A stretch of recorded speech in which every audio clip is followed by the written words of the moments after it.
All right, welcome everyone to another One Up XP Show podcast. Every now and then, you're going through the gaming world, even if you're not much of a gamer, there are a few names when it comes to the professional gaming scene that you might just know from association. And some of those are really high tier pro organizations, and I am stoked and super happy to have a guest here from one of those organizations. We'll get to that right after this intro.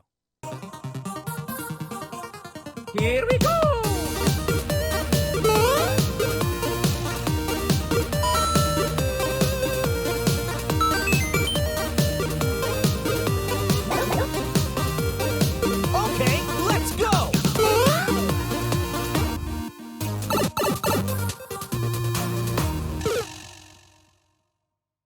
Yes, the One Up XP Show podcast. I am joined today by the man, the myth, the legend, Dylan Didiano. FaZe Didz is joining me.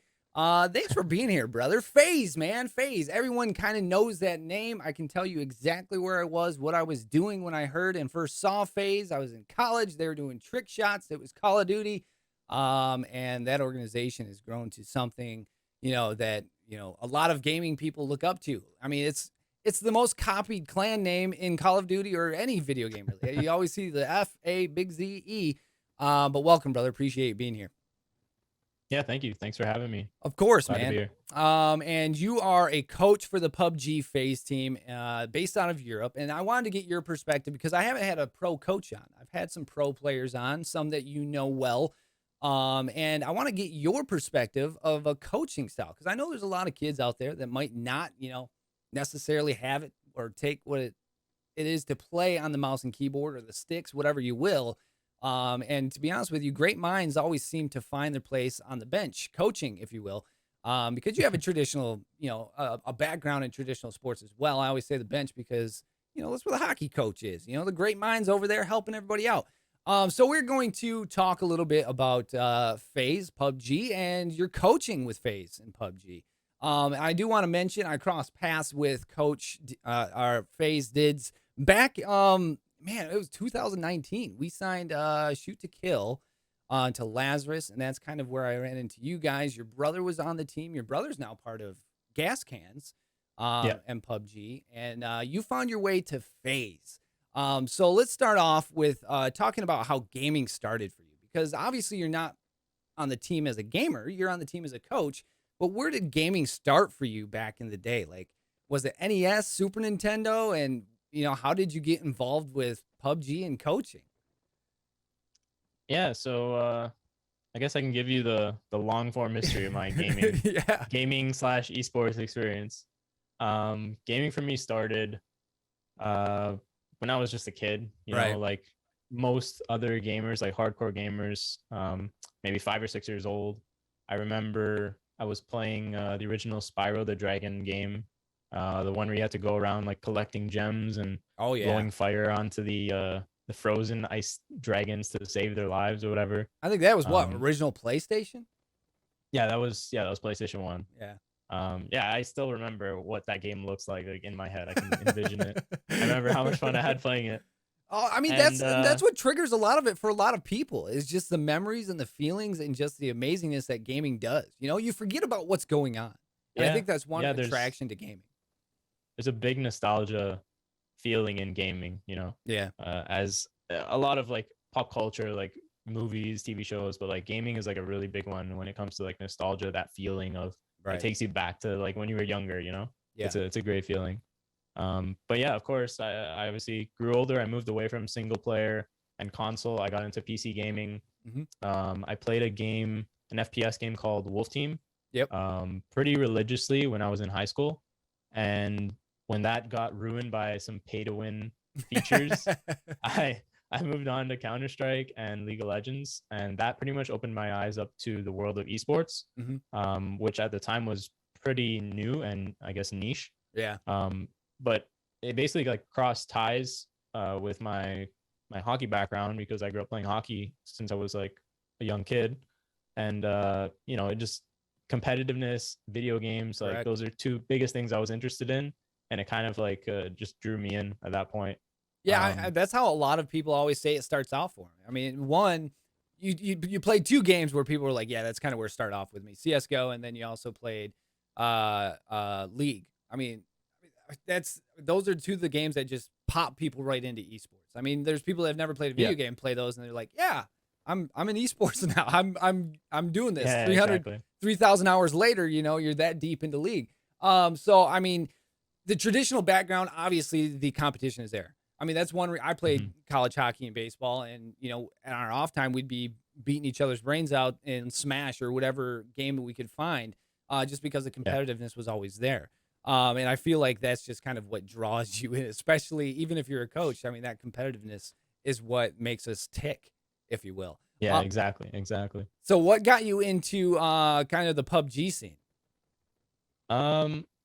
So during my early years of university, I think I was working part-time at a grocery store, and I ended up getting a part-time job in esports with a Canadian esports tournament organizer. It was called Northern Arena. I believe they're still around, doing events now. But I was working with them. My official title was like SEO strategist, but Right. honestly, I was more like a jack of all trades. I worked on like video content, written content. I helped set up pretty large scale CSGO and Dota events in Toronto and Montreal. Nice. We did a Rocket League event for Psyonix when in the early years, and I was doing stage admin work there. That's early because I mean that game's been around since what, 15, I think, maybe 14, late 14, but 15. Yeah, so I mean that's early stages of Rocket League. Back when you had to pay for it.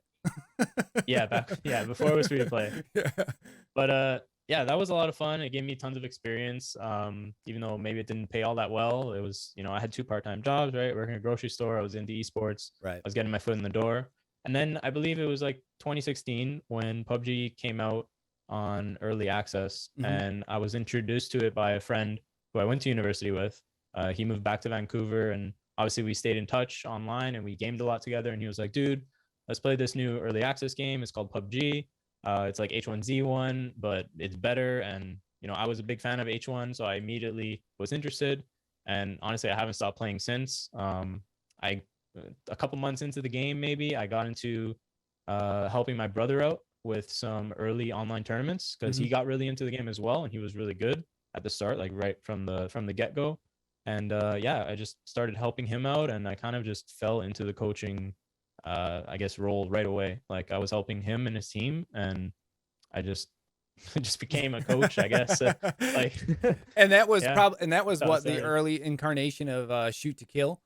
That was so the very original Shoot to Kill roster, probably the only name you would know from that roster would be Adam and Uncivil, Adam and Uncivil. Oh yeah, Uncivil, yeah, and then it grew to Purdy, and that was probably what I think it was 2019 that you guys blew the scene up, and we're like, whoa, look at this team, Shoot to Kill, and Lazarus signed you. You guys had the PUBG League going on that year, and again, super awesome. I'm not gonna lie. I wasn't a PUBG fan when it came out, but watching PUBG, I can sit there and watch PUBG all day long. All these tournaments and everything, ESL, the world's like, I can sit there and watch PUBG all day long. And same with my wife. She's not a gamer. But when I turned you guys on, when we signed you, I was like, I'm going to watch the boys play some PUBG. We both, still to this day, do not miss a match of PUBG just because we were so enthralled with it. Still to this day, I kind of like it better at the stage it's at now, but I was just like, I love watching this game. And that's the first esport game that I'll sit there and I was like, I'm drawn to. I don't know if it's the casting, I don't know if it's the production, whatever it is, but I just love the fact when PUBG comes on or when there's a tournament, we do not miss it. And it's just so phenomenal. You went from Lazarus, you went to FaZe in 2020, I believe, early 2020. I went from Lazarus to TSM. So that was when I made the move. Okay. I made the move from North America because I was coaching in North America. Yep. When they had the leagues around, and then the third season of the leagues, I went over to TSM for that was basically like the end of that year, That's 2019, right. I believe it was 2019. And then I moved on to FaZe the following year. And you've been with FaZe since 2020. Since 2020. You've been there for 2 years. And I gotta say, man, some of the achievements you've made while over there, pretty stellar. Last year, you guys were in the PGC, which anybody who doesn't know, I mean, That's the global. I mean, there's how many teams are in it? 32? 32 teams, yeah, Yeah, from all 32 over the world. all over the world. This is the best in the world at PGC. Might not have been the finish you guys wanted, but I will say you guys played well. From my point of view, I thought you guys played well. You might have different opinions on that. But Yeah. I hats off. I mean, the top 32 teams in the world, and if nobody knows, just look at the PUBG qualifiers and how you get in the PGC points. It's not easy. There's a ton of teams vying for these spots, and Didz as well as FaZe had a spot there in PGC, and I believe you guys finished 27th overall. Yeah, 27, not a great result to write home about. I would Hey, say in the world though. yeah, I mean, from the casual perspective, I would say, yeah, that's something that, Right. if And I that's go where home I'm and I coming tell, from. Yeah. yeah. If I like tell, my aunts and uncles, hey, like we went to this world shit competition and we're 27th best in the world or Right. whatever, then they would be like, okay, good job. But like, obviously from my standards, it's Right. nowhere near what we'd want to be. Right. But you're getting back on the horse and you're starting off here soon. You're starting next month, correct? Yeah. So it should be starting April 1st, I believe. Right. The next event. And So, I believe the Americas have just kicked off. yeah, the they're about to STK finish this weekend, actually. Yeah, the STK boys are in first place, I believe, as of right now. I believe your brother's not too far behind him with the gas cans. But let's talk about you and some of the achievements that you've had here over the last few years. Obviously, we've painted where you started, where you've come from. But what are some of the achievements that you have, whether it's with FaZe or whether it's just the early years, that you hold dearest to yourself? I mean, you have a list of achievements. And to be honest with you, from the casual point of view, you're with FaZe. That's an achievement in itself. But what is the some of the achievements that you have with coaching in PUBG? So if I were to go over my biggest achievements, I guess they'd have to be second place at FaZe Global Summit. That was in 2019. That's a big with one. SDK. Yeah. That was probably one of my most memorable events just because it was so close to being a global like win. Right. We were like 2 or 3 or 4 points off, something like that. I believe it was 2 points off, but it was just so close at the end. It was literally last game. Yeah. Like 8 teams could have won it, and we were like one of the last 2 teams that were in the running, and we just couldn't like get over that last hurdle. But and I'm not gonna lie, we watched that, and that is, as soon as we saw that, we were like, who's these STK guys? And that's that's how we came around. I was like, boys, I'm watching this PUBG stuff, and this STK team's something that is something else. And I mean, that is kind of what opened the eyes, not to me, but everybody else. And I will say I agree with you on that one. I really, really, really do. Yeah, that was the event right before we got picked up by Lazarus in NA. So I would say third place at Nations Cup. That's a big one, pretty fun event because I got to represent my country. I got to represent Team Canada. That's right. You got to do Team Canada. Yeah.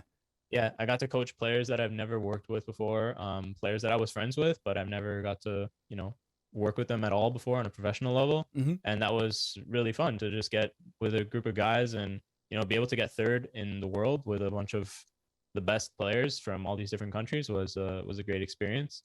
We got 7th place at PGC 2019. So not this last PGC, but the year before that. Mm-hmm. That was with TSM. I believe that was a great achievement. I think we definitely could have done better. Mm-hmm. We could have done better that tournament, but overall, I felt good with our play that tournament, and I think we had a really good team. Unfortunately, I left that team along with Gustav, and we went to FaZe just after that event the following year. But yeah, that was a really memorable event and achievement.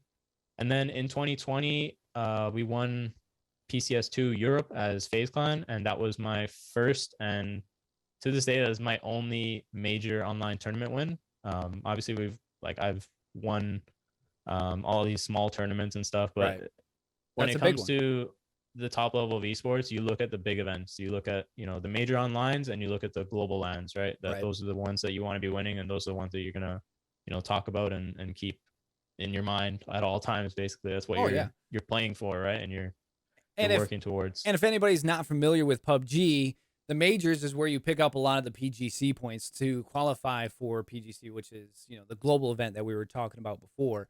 And PGC points aren't easy to come by by any means. So when you take home a victory in that, obviously that kind of stacks you kind of as a front leader going towards PGC.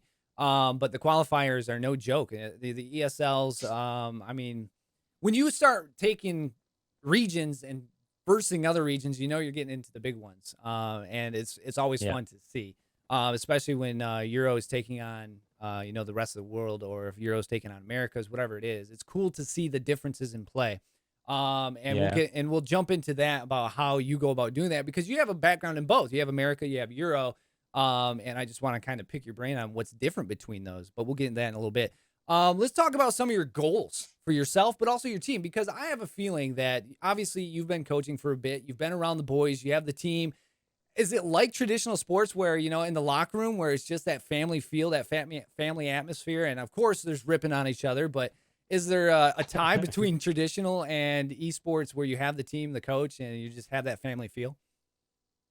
Yeah, I would say there's definitely a tie, and we can get more into that the more we talk and about coaching my Right. team in particular and maybe my like past teams and stuff.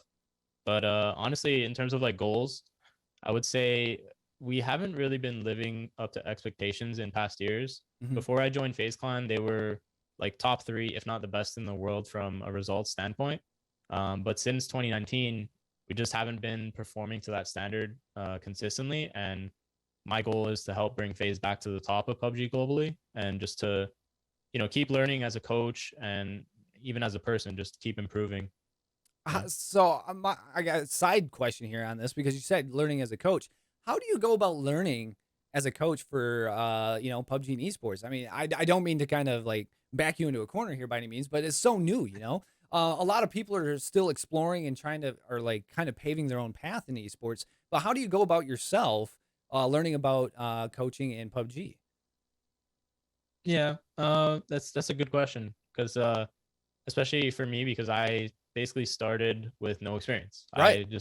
I got thrown into it. I started helping my brother's team, like I said, back in 2017, and I was helping a bunch of guys just try to understand this game. It was a new game. The Right. competitive scene had just started. Like there was no prize pool at that point. Nobody had a meta. There was no strategy that was like, this is the way you have to play the game. So Right. everyone was kind of like in that same level of learning. So over the years, you learn as it goes Experience. along. I had Yeah. exactly experience. I had the luxury of getting in early and starting early. Right. um but I mean, if you were to jump in now, let's say, I don't know, you just wanted to become a PUBG coach or Yeah. a CSGO coach or a Valorant coach or something. It's just about putting the time in, understanding, fundamentals, understanding how a team works, the basics of, a team environment, team culture. I do a lot of research myself. I've read books on coaching, and I can talk more about that later. Hmm. I listen to a lot of podcasts about, what pros from other esports have to say, what coaches from other esports have to say, and how they approach the game.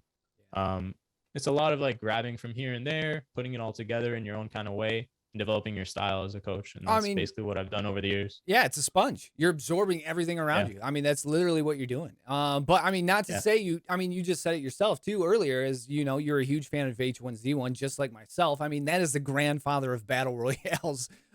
We played that game to death. It was stripped down. It was basic, but the mechanics were there. There's a storm. It's pushing you. You're looting. You have to know the rotations. You have to know high ground, low ground. So you had kind of that background when you went into PUBG, and I feel like it's just taking that knowledge and incorporating it Yeah. into different play styles, if you will, because PUBG plays differently than H1 for the most part. But for the most part, when it came out, it was very similar. It was the closest thing we had to H1 as it slowly died. But I agree with you. It's that experience. You're a sponge. You're absorbing everything, man. So I totally understand that and get into it. So let's jump into these questions. Sure. And obviously we get sidetracked, we get through them, whatever, we get tangented, cool. But these are Yeah. just kind of what we want to kind of look at, because coaching in esports is relatively new, just as the esports. And we've talked to collegiate coaches, we've talked to kind of how they do it, but the pro scene is very different. And obviously there's different tiers of pro, but we're talking about top tier pro here. So what goes into your coaching, and specifically, really with PUBG? So take me through, we're kind of merging these two questions, but take me through what it looks like in a life and a day of PUBG coach FaZe Didz, if you will. So what goes into coaching, and what's your day look like? Yeah, so I always answer this question by saying that it's like it's different depending on if we're working online or on LAN. Right. Um, if it's online, I work with a European team, so I get to wake up at a relatively normal time here on the East Coast. I think it would be different if I was West Coast, but at Yeah. least here on the East Coast, I get to eat breakfast. I get to do some exercise if I want in the morning, Yep. or and around noon is usually when we get on Discord as a team, and we prep for scrims or official matches depending on what we have for that day. Right. And I would say 5 to 7 hours a day of active commitment with the full team on the days that we have play or practice, so like official matches or practice.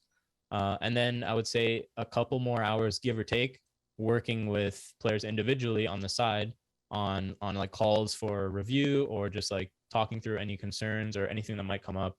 Um, it can be anything. It can be Oh like yeah. what's going on with their life. It can be something within the game. It can be, maybe two of the teammates have a feud and you just have to like get them both in a call and just like fix it, Yep. somehow. And yeah, it's literally different depending on what's going on with the team, obviously, and what, the team goals are and the team focuses are. But yeah, I mean, I much more prefer working in person. And so I get to like, Right. it's different on LAN where I get to be more hands-on with my team. I get to spend time with them. I get to, work on that team bond and building that all important positive team culture. Correct. Making sure their mentality is where it needs to be for competing at the highest level. So there's no form of tilt, which is basically uh, a lot of people would explain tilt as, just getting really upset to where like you're not focused on what you need to be and you're Right. like focused on, You don't you're want to just be getting tilted. angry all Yeah. the time. You don't want to be tilted.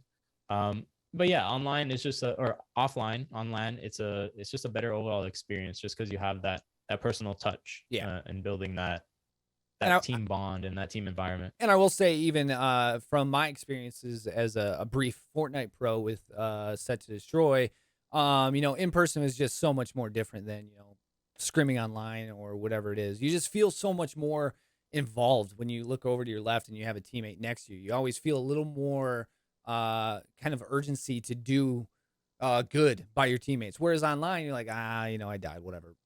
It's not nearly as I feel Yeah, like it's just in a room together as a teammate. Like we'll take it back to hockey when you're online. If a line mate's skating down the ice and you see something happening, obviously you're going to adjust to that. But you feel more responsible in person than you do per se when you're just online. And unfortunately, you were yeah, thrown into FaZe almost at the beginning of COVID, which the COVID era just didn't help with any land support by any means because we all do everything online. mhm. So I mean, Yeah, it's just I feel like the in person thing, like you were saying, just is a bigger, more important part to the puzzle, if you will. yeah. You mentioned, you know, being in person. I always kind of give this example, like online players can just check out. They can literally like when I'm talking to my players, I don't know for sure. Right. Like maybe I can get them on webcam, right? But we don't like to do that. But I don't know for sure if he's listening to what Right. I have to say, if he's actually paying attention, if I have his full focus. He could be on his phone on the side. He could have a second monitor with some YouTube video or something. You know what I mean? Yep. Or you In can be sitting person, there playing a game. I You never know. or it can be playing some other game. Yeah. Yeah, exactly. In person, I have his full attention. I know he's looking at me. I know he's paying attention to what I'm explaining. Yep. I know he's a part of that active conversation. So it's just a lot better feeling. You can get, you can work through things a lot better, and it's just a more efficient way of doing things. Obviously, given the situation, it's tough, but Right. it's getting better. And we had one online event last year. We had one online event the year before. So And hopefully some more. you guys fortunately got to go to PGC as a team. You were Yeah. there, correct? As I believe all coaches were there. Yes. Yes. Yeah. I mean, there's a few teams I think that weren't, but the majority of teams were in person, which was I believe was the first. They didn't have a PGC in 2020, right? No, they didn't. But they had at the beginning of 2021, they had PGIS, which was like a mid Right. invite event. Basically, it wasn't a qualifier. It was just like invited teams. So I mean I have to agree with you, and I think many coaches will agree with you. Just in person is just very much different, and I would say the way to go. But in these times where things are shut down or things you can't do because of a pandemic such as COVID was going on. We fortunately can still do the things that we love online. It's just very much, not the same. But Yeah. if we can do it, we'll do it. Is there? I do have to ask this question because again, I'm not a coach. But I know from my experience as a athlete, I would grab influences from people. But is there any influence or someone that you grab ideas from as a coach? Like, is there any in particular coaches, whether it be traditional or even esports, that you kind of be like, oh yeah, yeah, yeah, I think I'll try to implement that in my own way. Yeah. So there's a lot of CS:GO coaches that I grab influence from. Zeus is one of them. The old Astralis coach is one of them. Wow, I haven't heard that name in years. uh, Zeus. no, Astralis. I mean, like that's throwing it back. Yeah. Yeah. I mean, they had damn, the name is not coming to mind now, but he was the most recent coach of Astralis. He actually wrote a book recently on like his experiences and like how he got started. But like he was a big influence. Astralis. Oh, okay, or now I'm getting sidetracked. Um, yeah, that is they started a long time ago though, right? His name's Zonic. Sorry, I should have wrote Um, that one down. so I mean they started back in 2016.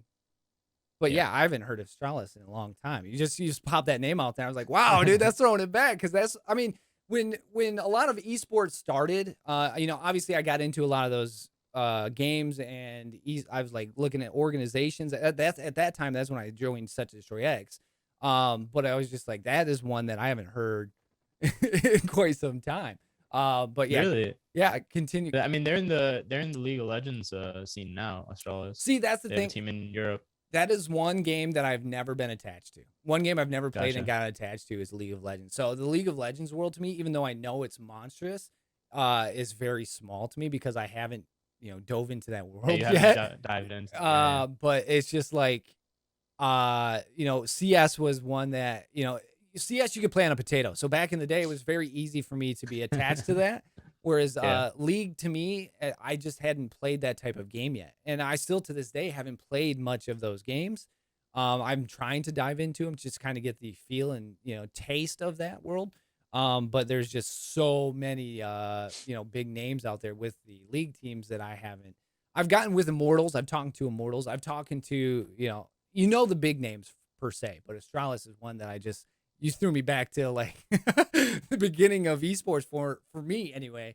It's kind of like FaZe does for a lot of people. It's like, wow, I haven't heard that name in a long time, but I'll have to check them out now as they, you said they're big into League. But continue. Sorry, I didn't mean to sidetrack. Yeah, yeah. No worries. Other than those two coaches, one of my favorite books that I've read that's helped me a lot and given me a lot of like knowledge and experience is called "You Win in the Locker Room First." It's by John Gordon Okay. and Mike Smith.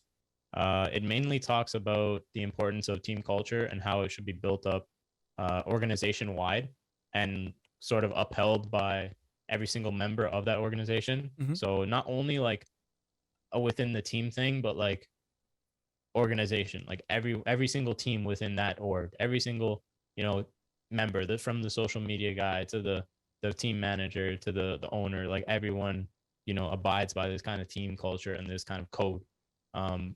It's basically a book by an NFL coach and a guy that writes about a lot of this motivational stuff, and Okay. he's spoken a lot about how to build teams and how to you know basically excel in that aspect of sports. Right. I'm a hockey guy. I'm not a big football guy, but Mike Smith, coming from an NFL background, shares a lot of great information Oh throughout that yeah. book. Yeah. Just talking about his experience coaching through the years. He worked with the Atlanta Falcons for Okay. a while, and he achieved a lot of success. And he basically like takes you step by step of like, okay, I started here. This is where this is what I went for. I kind of went wrong here. This is how I adapted and fixed it. And this is like, and he just takes you through the whole thing in the book, and it's just a lot of great information. So I draw a lot from that book for sure. Again, the sponge concept, man. I love it. Your mind is Yeah. open to anything, and you're just absorbing what you can. And I'm assuming that was when the Atlanta Falcons went to the Super Bowl against Denver. I think it was back in the day. But Yeah, they were very successful in the late 90s, early 2000s. So I mean, obviously if he was successful in the NFL, which and they haven't been successful since, he's got to be doing something right, but he probably has all that information. So I mean, I love the absorption. I mean, you just literally open it up and you're looking for anything to make you better. I mean that goes for anybody in life though. I mean, we're all learning Yeah. and we're all just looking to be better human beings by the, tail end of the race, if you will. We just need that experience, and it just goes. How do you go about getting that experience? And you've said it before. Podcasts, books. Any way that you can absorb that information. I love it. I love it. Yeah, sometimes the information that you absorb you may not even agree with it, or maybe it has Yeah. nothing to do with your, Nope. this is from traditional sports. I can be learning from someone who, writes a book on investing or something like that, and that would maybe help my players learn how to work better with their mentality or something. Like everything you can take from different aspects of the world and different, like, I guess, areas of life, and just you can apply it to different things, like you're saying. Oh So yeah, I mean, I run into that on a daily basis. The traditional sport aspect. I played football, baseball, and hockey in high school. Played baseball and hockey in college, and it's still to this day. There's certain aspects where you're running into is you're like, oh yeah, I learned that skill in football or baseball or hockey, and I just used it here to get a sale done or present something, whatever it is. You learn those soft skills, if you will, in many aspects, and a lot of the kids that you might be coaching in esports might not have those soft skills just yet. So you're kind of taking that coaching thing to the communication, the rotation. How do you hold yourself with the team in person or online? It's soft skills. I think a lot of it just breaks down to those everyday experiences, like you said. So it's just absorption, man, and yeah. and it's not necessarily from your field. There's not like a guy wrote a book about coaching PUBG and you're gonna get all the information Exactly. from it. Exactly. You're grabbing a Maybe I'll piece. write that book. Yeah, Maybe I'll wrote write that book. FaZe Didz, how to coach PUBG. Uh, I'd read it. I'd need my signed copy first. I'm gonna let you know now, though. With the last 2 years being restricted, and most things have been online, like we were talking about with COVID and the pandemic. A lot of things have changed dramatically for the world, but for us, we're still playing games, just kind of limited to online. How do you coach from that aspect? So let's dive to the online aspect. So we know that you would jump on with the team in Discord. But how would VODs run? How would you do a VOD review? So if anybody's catching this and wondering what a VOD review is, basically just looking at a scrim or a video of something, a game in the past, and then running over it, basically like film in traditional sports. But how would you run kind of the coaching aspect when you were online compared to, versus in person when it comes to stuff like VODs or anything else? sure. So with PUBG, it will be different for every esport, Right. obviously. With PUBG, we have a tool. It's an online website. It's called twire.gg. Okay. Basically, you can go in there and check out every single scrim, every single online event that's been played, and every single game will be displayed to you in a 2D kind of form with Oh, the that's map and like cool. showing you a replay of like what exactly happened. Yeah. And that's like basically like a 2D on the map kind of view. So we go over that kind of stuff as a team. We just like screen share through Discord, and we can go over that. When it comes to actual player perspective and team comms, we like to record our official matches on YouTube, basically in like a private stream, Right. and then we would just like have it there so we can always go back if we want to work on our comms, or like if you want to refer to like something that happened, we can go back and see exactly how it went down, what we need to fix, where we can improve, and yeah, it's basically just cataloging your practice, Oh cataloging yeah. your play Yeah. in whatever way that you can figure out, whether it's recording it onto your computer, streaming it so that it's saved as a VOD somewhere, obviously private, so you don't want other people to Right. see it. Don't want to show your cards, obviously. Yeah, and then just going over it as a team, like as you see fit. That basically it. Like working online has been something that gamers have done forever. Right. Land more and more LAN tournaments have become a thing over the past years. But when esports first started, everything was online. Like Right. there was no meeting. It was very very little meeting in person. Mhm. But yeah, That's online is I got my first taste of what you're explaining at a hockey camp in Guelph, actually. in Ontario. It was called the Stars Camp, and I went my freshman year of high school, and they were videotaping everything. I didn't know what the heck they were doing. I was like, "What are you guys doing?" They're like, "Oh, we're gonna watch this back so we can see how you guys practice." I was like, I this isn't a game. He's like, "No, but you can learn from your practice." It's like, "Oh, Yeah. okay." So like, and when you got down the road, college, we did the same thing, and obviously, you're just learning from your practice to make sure what you're doing to prepare for the main event is correct. Now, side question, because I don't know how this works. Are you so when you guys practice or you have scrims or whatever, are you? I know they have observers in PUBG. Can you see what the entire team's doing, or do you have all four displays? Like, how is it? You're seeing what everybody's doing during practice or scrims. So it can be difficult with online, Okay. because obviously the person that is streaming or recording their gameplay has to have a good enough setup Right. to so that it doesn't affect their frames and Correct. their like FPS in game, so Yep. their performance. I would never want someone who doesn't have that kind of setup to be streaming for me or like recording for Right. me if it's going to affect them their Yeah. Yeah. play, right? Because Right. that's the most Exactly. important thing. So usually I have two different guys who have that kind of setup stream for me or record their stuff for me because Mhm. it doesn't affect their gameplay. But ideally, you would want to rotate through all the players, so you have like you have an example or you have like a VOD review from everyone, and Right. you can pull from different players.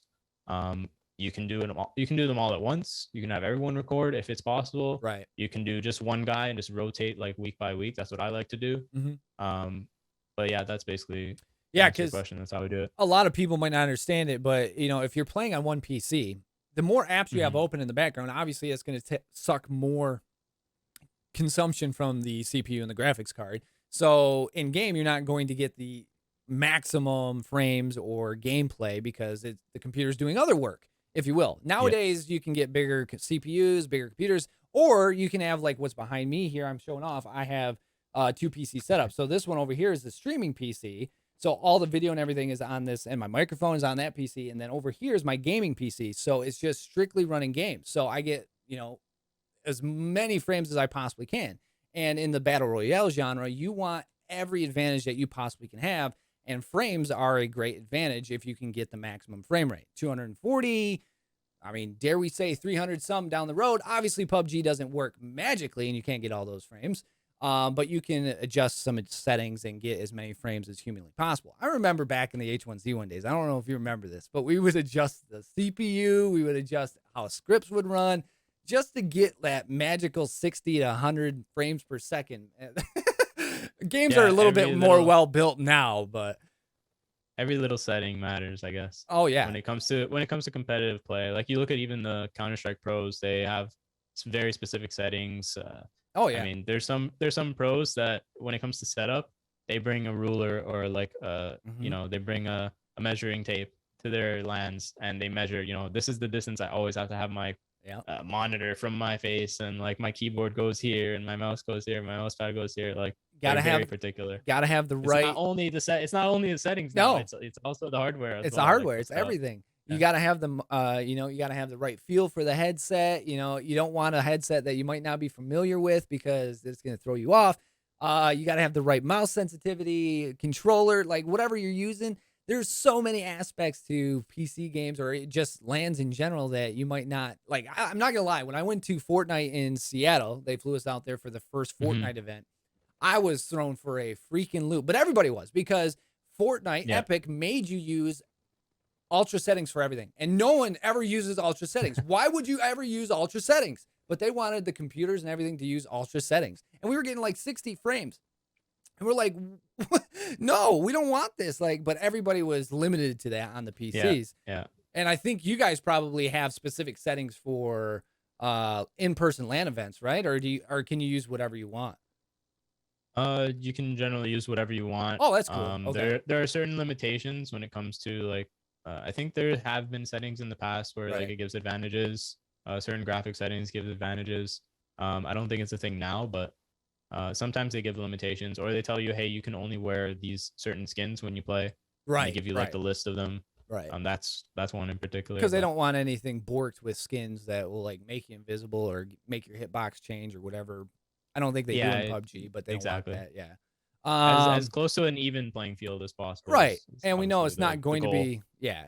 I mean, I mean, home field advantage isn't, I mean, there's never always going to be completely even, but obviously you're trying to get to that perfectly even keel. See, we got so sidetracked. I don't even remember where we're at now. Oh yeah, there it is. With your love and deep appreciation of games and competition, because we've talked about it at the beginning of the podcast here. What are you trying to pass along to your players? And what are you trying to instill with them as a coach? Yeah, so this kind of goes back to what we were talking about before. Um, basically, uh, I spoke about how I want to become a better coach, a better person, Right. right? Like, I think that, at least from my perspective, this is my own opinion. I think that coaching is about not only teaching, at least okay, at my level, it's not about teaching players how to play the game. It's Right. more about like facilitating, Hmm. the top level players and like working with the team to, you know, create a maximum performance. But at least my goal for players and what I want to push towards them is helping them become better people, taking what they Yeah. learn from their experience in esports. Because, with sports, there is a limit. At the Hmm. end of the day, you can only play for so long, right? The Correct. career is not limitless. Some go longer than others, but you got to move on eventually, right? So what are they going to take when they're done with their game? What are they going to take when they're done with esports, right? What are 100. they going to learn from this and take it to their next job, their next, career path or life journey, right? So it's more about that side of it for me. Creating like scenarios where they understand, okay, I'm learning this and I can take it and take it with me to whatever I need to do next, right? Right. In whether it's in gaming or in something totally different. Oh, 100. I agree 100%. I mean, that's exactly what I think every coach is trying to do. You're not trying to teach, especially at your level, you're not teaching the kid how to play the game. Like, that is not your job. Your job is to make them better at their craft and help push them to Hmm. make them a better person and better player, maybe a better rep, a good rep for your team or organization. You don't want to be painted as something that isn't, that's never a good thing in life. But, you're here to make these kids better in life. And let's be honest, esports right now is a very young pro career. It ranges anywhere from 15, 16 to what, 20, 21, maybe a little bit beyond that for most players. You have Yeah. some of the people that I know, I will say PUBG kind of has some of the older players in it, but I feel like they're just as good as any of the other players. But you are seeing now players ages they don't have to retire at 2021 because they have joints like 60-year-olds or whatever. You're finding ways to help people get better at this craft and not feel like an 80-year-old at the end of the day when they're only 2021. So but I 100% agree with you. I think that is, I don't think that is just your own opinion. I know that what you're saying because you were saying it, but I feel like that's everybody's goal. You're just trying to make better humans and better at their craft. Not to mention you're instilling stuff and drive for them to go to the next thing afterward because it might be in esports, and you're also helping them, Yeah. with that down the road too. Because your knowledge in esports is only going to hopefully they're that sponge absorbing that information as well or seeing what you're doing. I when I was part of Set to Destroy X, and then eventually Lazarus. That's what I was. I was a sponge to Charlie. I wanted to see what he was doing, how he interacted with interviews and how he did with the business side, but at the same time, the gaming side. Um, at the end of the day, this is so new. Why not take some of that knowledge? Just absorb it. And I feel like that just helps anybody, you, the Yeah. kids, whoever it is. It just benefits everybody down the road. And, like we've mentioned in previous podcasts, the esports canvas right now is so blank. There's so much opportunity for you to just paint your own thing. So we're kind of at a juncture here where you yourself can take that and, like we said earlier, the FaZe Didz book, How to Coach PUBG. So you're painting your own little thing on the esports canvas right now, and it's just I feel limitless to what you want to do. But 100%, I agree. You hit the nail on the head there. Now, this one might be out in left field, but are there any misconceptions about coaches in the esport realm? Maybe people think, yeah, you should be just there to coach, or, nobody needs a person to make them better in life. But are there any misconceptions about coaches in the esports realm that, we might not know about? Um, So again, it goes back to like the same thing we've just been talking about. There's different levels of coaching, like you're saying. Yeah. If I'm a coach for, if I'm a coach for a team that maybe is in, they're a college team or something, Right. right? Say I don't think there's any PUBG collegiate. I think there used to be PUBG collegiate league, but um, let's say I was coaching a college team or players that don't have that much experience, then it's more about teaching them how to play the game, teaching them how to play the meta, teaching them about strategies and Mhm. like the fundamentals, right? That's what you're focused on. But as you get closer to the higher level, it becomes more about communication, teamwork, learning how to work together, learning how to deal with mental pains and mentality obstacles, getting over that stuff, and the intangibles that you can take with you later. Right. So like, learning how to respect everyone else, learning how to be an upstanding, citizen, and all that kind of stuff that like basically you're not going to be focusing on if the guy's still trying to learn the game, right? Right. Right. I So mean, it's very there's different. definitely different levels of coaching, and I think a misconception is like, oh, there's this is the coach, he just tells them how to play the game. A common misconception would be like, for my example, I guess, oh, you never played the game professionally. There you go. How Yeah. are you coaching players that are better than you at the game? Yes, that's true. They are better than me at the game. They're 100% better than me at the game. Yep. But my coaching style and what I offer to them has nothing to do with that, right? Like Correct. I don't need to have I don't need to have the same skill level as them in the game in order to help them pursue what they want to, in order to help them get to achieve that what they want to, right? Yeah, and I think Uh, that's a misconception, and even in traditional sports, because the Maple Leafs or Wings, when they hire a coach, it's just like, what they hire this guy for? Like, I mean, but at yeah, the same time, we know they might not be the pros that they're coaching, but you know what? That guy might just be one of the smartest minds when it comes to X's and O's, or just how to help run a team. Like you said, you're not coaching these kids how to play the game. You're teaching these yeah. kids of like, all right, listen, this is kind of what you're doing here. It's a great option, but if you did this might be a better option. You're seeing something from a different lens, if you Yeah, will. something as simple as just opening them up their eyes to a different perspective, Oh yeah. making them see it from a different way. Even if, sometimes I'll say things and I'll be like, guys, I may be way out of left field here, or I may be like, this may be totally wrong, but like, what about this? What if we look at it from this perspective? And then they're like, oh, I never thought of that before. Right. Sometimes they'd be like, that's stupid. Like that's not, no, that's wrong. And I'm like, okay, I just wanted to, We're just throwing thought it I'd out bring there. it up, right? Yeah. But sometimes it's like, oh, damn, like they never realized that before. Let's Right. start looking at that perspective and see if we can explore that option, right? So, It's always kind of um, like if it's like having an extra player on the team that's you're not playing, but you just have the extra mind, extra set of eyeballs, yeah, that different set of experience. They might not think of that. So it's just another way to travel down the road where you have more options. I kind of see it as it's not cheating, obviously, but it's just like, yeah, you have a fifth guy on the field, even though you guys have subs for PUBG, but it's just like you have a fifth guy. And even with a sub, you have a sixth guy. So you have extra eyeballs and a set of minds to be like, hey, what if you did this? And then, they yeah, might say, well, obviously you might not have seen it, but I was blocked here, blah, blah, blah. Or you're like, oh, yeah, I haven't done that before, as you were saying. So it's kind of that kind of mentality. Even when you think about hockey or any traditional sport, you think of a coach. Yeah, the coach is an extra set of eyeballs. He's looking at something that you might not see because you're busy doing something else. But it's like, hey, open your vision a little bit. That was open over there. Why don't you hit that? It's like, oh yeah, I didn't even think about that. I didn't realize. So yeah, I think that common misconception, it's not only, with esports, but, every traditional sport, because we rag on coaches all the time. I mean, I give it to Jim Harbaugh for Michigan all the time, but, the guy's doing it. I mean, and everybody's been on Blashill's case for the Red Wings. I mean, nobody wants Blashill around anymore. It's like, let the dude do his job, all right? We believe in Stevie Y. He believes in Blashill. We'll get it done. at the end of the day, when you're at the top level, whether it's sports, esports, in business, you're always gonna have critics. Oh, And always. yeah, that's just how it is. I mean, from your Basically. guys, I mean, you get it. I'm sure. I mean, you're on FaZe, you're in FaZe, you're a coach for PUBG. I'm sure there's a bunch of people that, yeah. I mean, your critics are probably some of your best fuel, to be honest with you, just to continue to get better and Yeah. do that.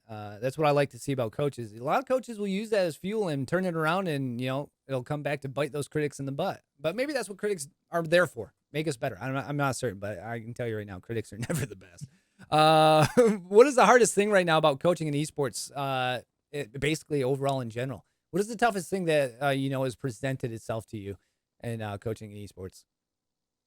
So this one, I thought about a lot, and I think over the years, the biggest thing to me is that it's not the same as traditional sports. Like I Hmm. grew up playing hockey. I grew up 4 or 5 years old. And actually, not me personally. I started a little later, but my brother, for instance, Hmm. my younger brother, 4 or 5 years old, gets put into a team at an early age, learns about how to work with a team, how to be coached, how to how to be on a team. Like you get taught all these little lessons as you're growing up. In esports, it's not the same. In esports, these kids are 16, 17, 18 years old. Yep. They pick up a game, they get really good at it. They're playing casually, competitively, whatever it is. And then all of a sudden they get signed. And instantly they're expected to be this professional. And they have to be this professional. And they don't have this experience unless maybe they grew up with sports, like someone like me, Hmm. but they generally don't have this experience of how to work with a team, how communication works, respect between colleagues, respect from coach to player, and vice versa. Like they don't Correct. know all these lessons, and they haven't learned them yet. So it's about kind of catching them up and playing catch up at the beginning, especially when you're working with a new player, someone who's new to the scene. You hear about it all the time. They have to mature. They have Yep. to learn these lessons first. Like, yes, they have the skill. They're extremely talented, but it takes time to gain that experience. It takes time to get that maturity and that growth. And I think that's like one of the biggest things and the hardest things in esports coaching to facilitate. I think that might be So, one of the best sound bites I've ever had on a podcast. I mean, that is literally, uh, you hit the nail on the head. I mean, I'm still shocked at that answer. That I think the question might have grabbed you a little bit off guard when you first read it, but I'm more off guard on that answer because it was 150 million%. That is soft skills to a T. I mean, that is a big yeah. problem in esports, and as a coach, I can't imagine facing that. But you literally I'm not saying you are a parent, but that is almost kind of a parental skill. I mean, you're Yeah. teaching these kids how to be respectful to You're others. literally a dad. Yeah, yeah. Dad Dids. That is his new name, FaZe Dad Dids. But yeah, that is a big problem. I mean, but that's also in collegiate too. And that's what a lot of collegiate coaches have talked about. Not nearly as to the bite of yourself, but those soft skills, man. Respect for one another, for coaches, for those people. Like when you get new into the scene, I've seen it a lot too. When I was in Fortnite, you get these kids coming in here that just had no respect, had all the skill in the world, but nobody wanted Hmm. to deal with them. Because what's the point in dealing with that toxic bubble over there when you could have just as good with a well-rounded team? And I think Yep. that was something from my age. I was older at the time. I was 32, 33 in Fortnite. So I was very different from everybody else. You had these kids that were 15, 16, 17, 18, up through about 22, 23. And you could definitely see the difference between the experience and what I've lived through and what I don't want to do anymore and what these kids are doing currently. Yeah, very, very well thought out answer. I would applaud you, but that would look very weird on camera. But I love that answer. That is something that as someone from my point of view, didn't really think about. I've had the experiences, but I've never put it in that context. So that's very good. So Yeah. I mean, until esports kind of, I would consider esports more of a baby still. I oh think it's yeah, still a very, very in its infancy in terms of a, uh, in terms of a, the I the guess way, the way I put it is I still say it's baking. It's not even in its infancy yet. It's still baking. yeah, It's so yeah. It's new. still in the oven. It's still in Yeah, the oven. Yeah. still in the oven. But So over the years, you're exactly correct. You'll see it change. But yeah, exactly it's when so we it's so have new. these kind of, it expands even more. You have like the main esports right now being CS:GO, League of Legends. You can see they have academy teams now. Mm-hmm. They're starting to move further down. Yep. You'll probably start seeing over the next few years more things like boot camps or maybe like online summer camps for kids, Oh for yes. younger kids. Yep. You have coaches coming in and teaching them the fundamentals of how to play with a team, how to play with teammates, like fundamentals of gaming online, and like you know you talk about online comes to security things, right? Mm-hmm. Like you Yep. want it to be safe environment for these kids, right? Yep. Parents are that's a big concern with parents, especially with young kids. So like there's a lot that needs to be done in order to build that infrastructure. but I think that's the direction we're heading. And once we get to that level, then you'll start to see a much more fluid path for players. If they were to, entry, and if their entry level would be at an earlier stage, right? Right, and I've had Boise State on the show, and they have a summer camp where kids can come in and do that. Like you said, play with a team for a week and Hmm. do all that stuff. I've interviewed a middle school esports team all the way in middle school, all the way up here in Sault Ste. Marie, Michigan. So you know Sault Ste. Marie, Canada. Sault Ste. Marie, Michigan. They have a middle school team. So I've seen that they're starting it young and they're trying to get that going. Now, side question: Do you ever see the high school to college to pro blueprint take shape in esports as we do now in traditional sports? I can see that happening. Yeah, Yeah, I can see that happening. I mean, it's obviously way down the road, but I think yeah, we're on our way to it. I don't think it's too far down the road, but and I think that the infrastructure is trying to be put into place by certain schools and certain like regions, I guess. But Hmm. I think it's just a matter of like standardizing that sort of thing, Right, right? Like right. someone finds the right formula, and then it just becomes like a standard Yep. throughout. You know, Yeah, like we've been talking about, it's the canvas is still blank, so there isn't a standard yet. Everybody's kind of exactly, creating their own exactly. thing. Everyone's kind of putting their own thing and putting their own thing into the pot until we come up with a Right. good recipe. Yeah, the perfect brew, if you will. But yeah, I agree 100% with you. That man, I didn't realize the thought processes here were going to be so in sync. But yeah, this is I like it. I love it. And kind of moving on to the next question. This kind of goes along with what we've been talking about. But not every kid is meant to play the sticks or mouse and keyboard. And I mean, I am one of those. I mean, you've shown that you might be better on the coaching side so much as the playing side. And you coach your brother. But what would you tell kids that might be destined for coach roles, that might not know it, or might be looking at coaching roles? What would you tell them? Yeah, I would say, you know, I guess, yeah, not every kid is meant to play competitively. Right. If you give me a player that has played the game for a certain amount of hours, and then, you can kind of see, or do they have it or do Right. they not, right? Do they have it or do they not? Do they have that potential or not? It's the same with professional sports, right? Hmm. You get a player that has played, a significant number of years. With those years in their pocket, you should be able to see if they're going to go far or not. Right. Um, if that is not the case, then sure, coaching can be a viable option, or a viable path to be involved in that sport or esport or whatever it is, Hmm. and still get that sort of feeling of like success. Some of the best feelings I've ever had was, when I say something to a player, and then something that I say has an impact on their success or their game or whatever it is, and they Yeah. come back to me and say that actually helped me, or even just like, oh, that was your idea, or that really worked. I can't believe it worked, or something like that, right? And Those are some of the best like moments for me from coaching. yeah, when you get So those coachable kids, man, when you get those kids yeah, that'll be like, yeah, let me try that. I'll see if it works. And then it works, and they're taking your suggestions or your information, your experience, and absorbing it and trying it out. And they're like, oh yeah, yeah, yeah, yeah, yeah. Like this works. Let's continue to run this. I mean, there's something to say for those kids that are coachable. It makes your job a whole lot easier because, oh yeah, your experience starts to shine there a little bit. But it's the stubborn ones that, yeah, they might have all the talent in the world, but if they're not going to try something or willing to learn, obviously it's going to be capped a little bit, if you will. They're not going to shine as bright. I mean, some like to do that, some don't, obviously, but the coachable kids, man, they make a big difference. So I like that. I mean, not every kid's destined to play. We can try our hearts out. We can put all the hours in, but guess what? There might be somebody that's always a little bit better. But guess what? You might be a little bit more knowledgeable, a little more experienced, and you can take that a long way. As Didz is showing you here, he's I mean, oh, there's other this is things just a too. way to Like go. as esports grows, right? There's other things, other ways you can go Oh about it. You yeah, can yeah, get yeah, into talent, you can get into casting, you can get yeah, into an analyst. yeah. You can, as esports gets bigger, and you start having more of these support staffs. There's sports psychologists for gamers. Yep. There's I mean, well, we've had a lot of those all on the these show. support staff that you Yeah, see in traditional sports.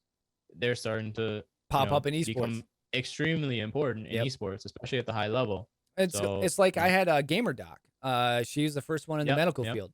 And it's great. yeah, she's awesome. And I was Yeah. like, I told this to people and they're like, why do you need a medical professional in esports? I was like, would you play football without a trainer?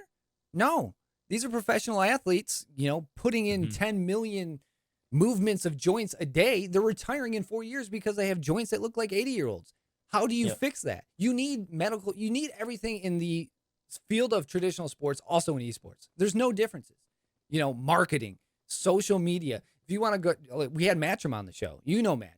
Matcham hit it on the nail or hit it on the head too with casting and how he got into casting. But when you have a good caster, and he is the first one that we listened to and made us understand the game in 2 games that we watched with him, that is a sign of a great caster.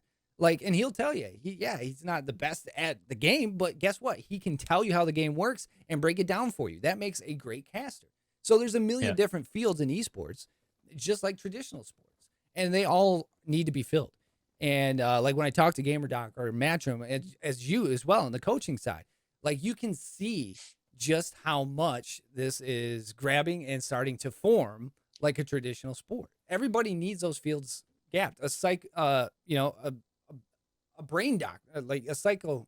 What am I trying to say here? A doctor that deals with a psychologist in sports. There you go, sports psychologist.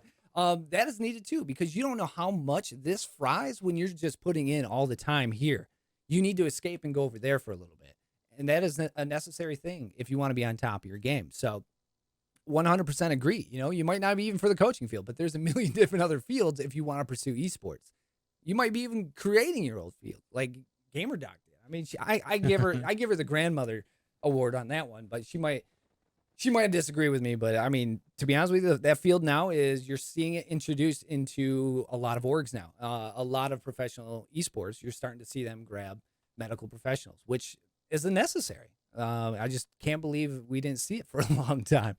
What would you like to see in the future of the world of esports from the coaching aspect? What is it that you, Didz, want to see, down the road when it comes to the coaching field in esports? Yeah, a lot of people will not agree with me here with this one. A lot of people might as well, but for me, I can break this down a little easier. In North America, coaches are not allowed to talk to their players during the games. They're not allowed to be on Discord with the players. They're not allowed to say, they can be on Discord with the players, but they have to be muted the entire time. Right. Basically, they can't say anything until the game is over. Okay. So in between games, they can talk. During the game, they cannot say anything. In Europe, because online we felt that there was no way of preventing that, of there being a ethical solution to preventing that. We basically brought it up to them, and they said, okay, since there's no way of them preventing it and actually monitoring it, that people are actually staying muted, coaches are allowed to speak during games. So during games, I'm allowed to talk to my players live while they're playing.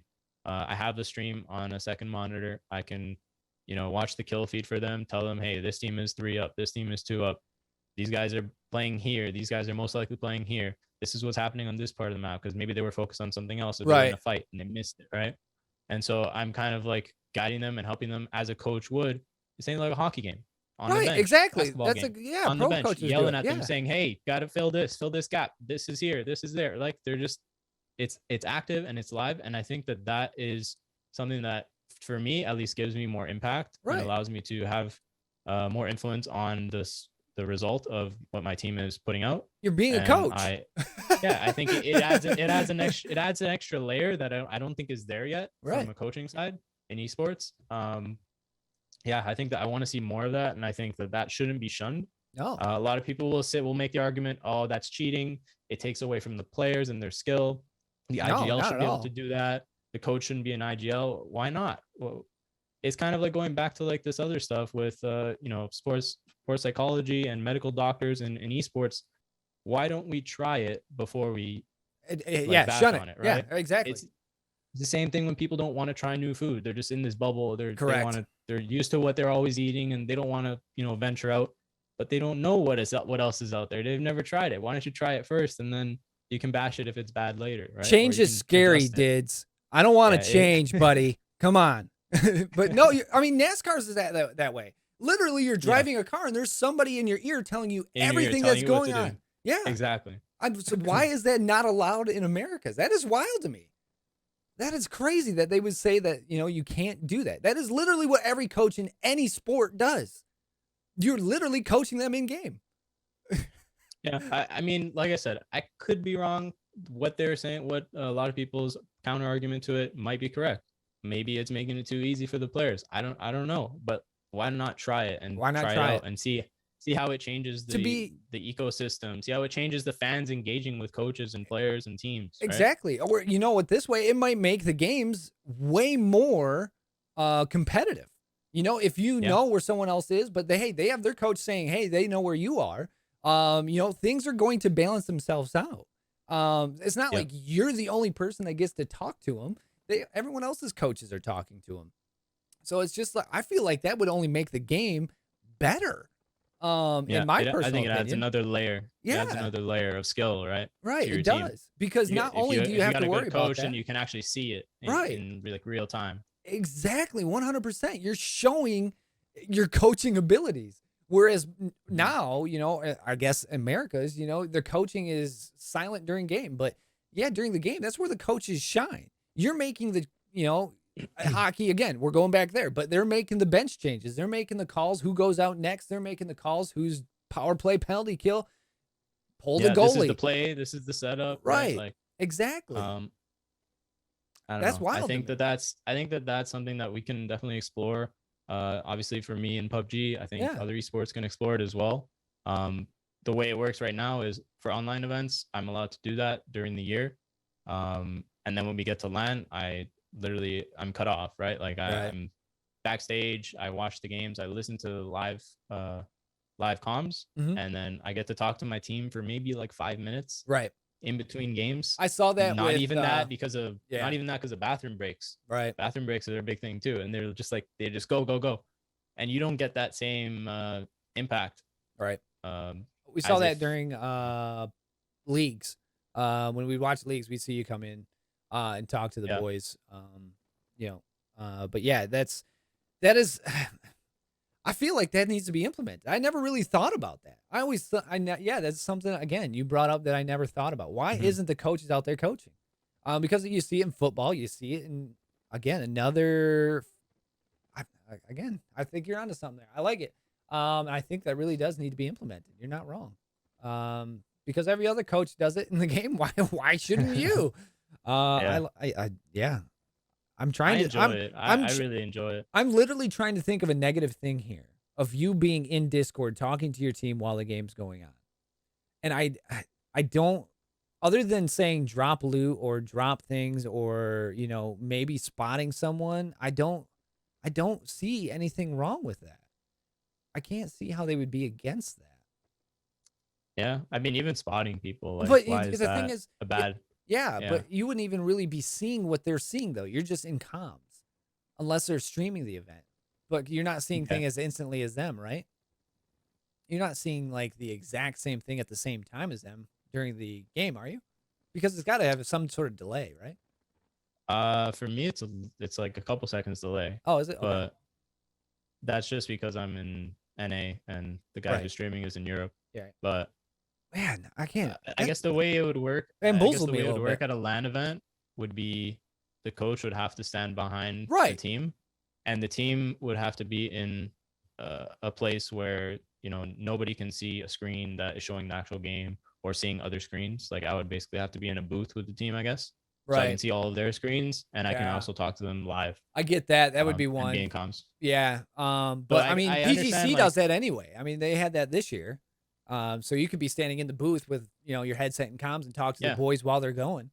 yeah Um, it's extra work for them. It's too hard to set up. is it really? No, no, no, Oh, I was I'm gonna just say, making a joke. is that their excuse? Dude, listen, it's too hard to run another headphone. We can't do it. Like, no.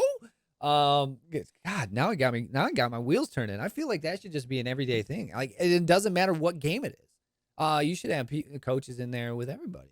But like you said, lands too. Yeah, you don't get much interaction because there isn't much downtime in between games. There's what, probably 10 minutes at most. But yeah, the others, the guys are going to the bathroom or doing whatever, and then, getting ready for the next match. So there isn't much Mhm. interaction time or review of what you did or could have done.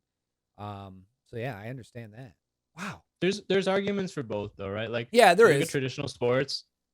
Sports do it different ways. Most team sports have the coach engaged live. Right.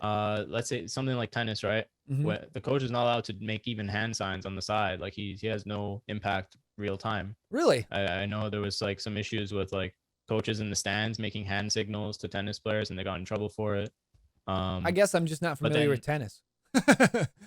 I'm not that familiar with tennis either, but I just remember seeing that Okay. on the news or something, like That makes Sports sense. Center or When something. did you ever see a coach in tennis? I mean, it makes sense because I don't see coaches down there. And I guess they would be Yeah, in I the mean they have stands. coaches, Yeah, but they're during not the allowed to have game. impact live. Yeah. Yeah, but like Huh. then you look at another, I guess, single or solo sport, which would be like golf, and they have like their caddies like telling them, Caddies. hey, Yeah. adjust here, adjust there, and that's live. Yeah, that's So live. I don't know. Yeah, I mean that's wow. You bring up a great point. I guess that is actually a really good topic. That would be a heck of a topic to talk about for just esports in general. Why aren't coaches coaching during the game? Like, why can't they? Yeah. They should be. I'm out of questions here for you, brother. If there's anything else you want to add, we're not done yet. We have a fun little segment at the end here that we do with all of our guests. But is there anything else that you want to add from the FaZe Didz side of things, the coaching? Is there anything else that you want to get off your chest, or anything else that you think's interesting about the coaching aspect? I think we went through a lot of what I have been thinking about. I mean, these are great questions, and these are things that I've been thinking about over the past years that I've been doing Right. this. And obviously, like, there's a lot more that I could say probably, but I You know think what? that We'll line you up we've for gone through a part lot 2 already. of Coach Yeah. Didz. Yeah, we'll get you with part 2 of FaZe Didz. We'll line you up for another spot and see how you're doing a little bit later in the season, and get your thoughts on how the season's progressing, where you guys are at with PGC points, and hopefully we can Yeah. get you to PGC and get you that world championship, brother. That would be dirty. I'm not gonna lie. Yeah, that's the goal. That's the goal. If you guys or I'm not gonna lie, I mean STK is where my heart lies. I don't care where they're at, because you're on the team. But if STK would bring one home too, I'm not upset with that. I just want him to land somewhere for a little bit longer than 8 months. That's all I'm saying. That's all I'm saying. Purdy. So if you see this, I want you to land somewhere longer than 8 months, brother. All right. I know it's not your problem, but I just want an org to hold on to you a little bit longer. So actually, in holding with Purdy, because he was here, you coached Purdy. I have a set of questions that I asked Purdy. This was from day one. Purdy was my first guest, and you're my most recent. But these are 10 rapid fire questions. When I made these are just stupid. I'm scared fun. now. No, Fire. they're stupid. They're not now, because here's the thing. I made these as rapid fire, but the problem is everybody has to justify their answer, so they're no longer rapid. It's kind of like everyone is like, well, here's the reason why I choose this. So these are just 10 questions, a lot of fun, nothing hard, nothing that's going to end your and I's friendship. I guarantee it. But if you're down, we have 10 questions for you, brother, and then you'll be out of the hot seat. All right. Yeah, let's do it. All right. Number 1, favorite platform / console of all time. It's got to be PC. PC. He's a PC guy. Favorite game of all time. That's a tough one. That's a really, really tough one. Oh, I can't. See, I always don't harken back to like GoldenEye, 007. Like that was probably one of my favorite games. My favorite game of all time though is Contra on NES. It is just so much fun, and that's where I kind of got the shooter game from, or the shooter love from, was that original Contra game. I gotta say, the most time I've ever put in my childhood, at least growing up, was on console. It was on the PlayStation 2, I believe. Oh, and yeah. it was Good console. World at War Zombies, the zombie Oh, mode. dude, yeah. Like 2 whole summers playing that like nonstop. Yeah. That's some of my favorite like moments. We dived so hard into zombies when COD released that, and you had to, in World at War you had to like finish the game to unlock it and then put it in. It was just that one single map, and it was just like, how long can we last? We'd be up 8 hours trying to be out there lasting as long as we can. That was a lot of fun. And zombies aren't the same anymore, but it's fun revisiting some of that. Go-to snack while in the middle of a session. So for you coaching or even playing when you get your downtime, I don't know how much you play anymore with